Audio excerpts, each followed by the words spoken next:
Election commission फैसले के खिलाफ पीटीआई की दरखास्त पर पेशावर हाई कोर्ट में समाअत। फैसले से पीटीआई इंतखाबात में हिस्सा नहीं ले सकेगी, वकील अली जफर के दलाइल। पीटीआई की सुप्रीम कोर्ट में तौहीन अदालत की दरखास्त। 22 दिसंबर के अहकामात पर अमल दरामद यकीनी बनाने और उम्मीदवारों की गिरफ्तारियां रोकने की इस्तदा। नवाज शरीफ और मरियम नवाज के कागजात नामजदगी मंजूर, किसी ने कोई एतराज दायर नहीं किया। लीगी रहनुमा बिलाल यासीन के भी कागजात नामजदगी की स्क्रूटनी मुकम्मल। नैब और एफबीआर से दीगर इदारों से रिकॉर्ड आने के बाद उम्मीदवारों के कागजात नामजदगी मंजूर या मुस्तरद होने का हतमी फैसला होगा।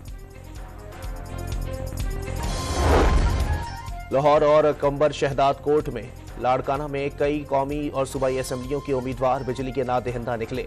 सेप्को ने एतराजात मुताल्लिका अफसरान के पास जमा करा दिए।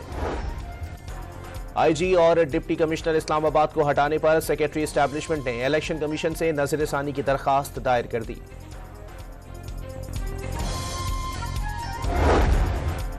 स्टॉक मार्केट में शदीद मंदी, कारोबार के दौरान 100 इंडेक्स में 1500 से ज्यादा पॉइंट्स की कमी। इंडेक्स 60,000 की सतह पर ट्रेड कर रहा है।